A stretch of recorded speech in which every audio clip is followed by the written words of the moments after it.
I was very moved by Jenna Ellis's comments during the hearing there in Georgia, where she basically took a plea and apologized for her role working for former President Donald Trump during his election denying period. Jenna Ellis was primarily the attorney that worked more so with the media. You saw her there with Rudy Giuliani a lot. Unfortunately, Rudy had farted on her a couple of times, and just the face on her, because I think initially she heard it when it fired. I think she heard both of them actually, because she was like literally right next to him. And then the smell, you could see she had this really just noxious looking face on her. Like she was, but she, being that she was responsible for being part of the press, being that sort of that face of the Trump legal team, I think she tried to rely on her background as a legal professional, and also her polish as a sort of a media type person, and she probably focused too. If you guys remember when Mr. Miyagi and Daniel-san are at the beach doing the katas, and the crane stance and that sort of thing, Jenna was probably like just trying to just kind of go to a place that smelled nice, and wasn't, tried to remove herself from the situation.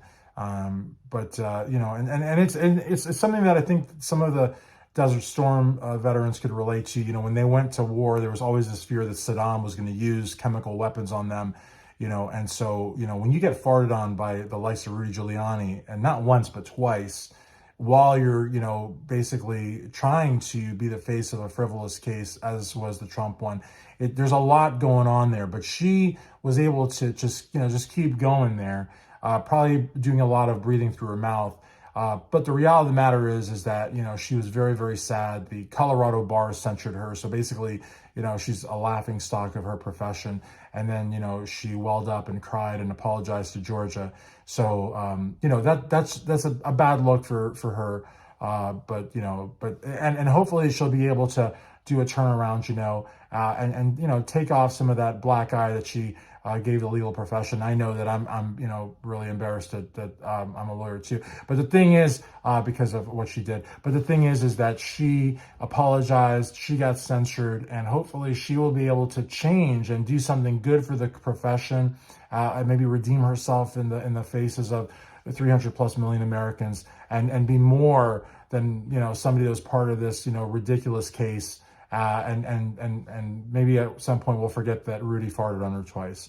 But I just feel really bad for Jenna Ellis. She seems like a really nice person. I mean, her ethics are questionable because she was part of that lawsuit and all the lawsuits. I mean, there were so many lawsuits, and Sidney Powell, she also did a plea deal, and that she was just a horrible human being there for quite some time, making all sorts of accusations against Dominion, and talking about the Venezuelan government, and talking about people stealing ballots and destroying ballots, and dead people voting, and just a whole bunch of just lies, and just, these are just basically horrible human beings. But they made a mistake, sure, the mistake, wasn't, like a split-second mistake, or, a couple minutes mistake, or an hour mistake, or a day mistake, or a week mistake, or a month mistake. It was probably more like a year mistake, but they made a mistake. And so, like, they said, I'm sorry, and they cried a little bit. And so we need to forgive them, because, I mean, that's like what we got to do, right? I mean, so yeah, right. So in any event, I'm sure that, Jenna will turn around and do wonderful things for the legal profession, and for herself, and for the country. And we'll forget all about this, because she said she was sorry, and that's all that matters.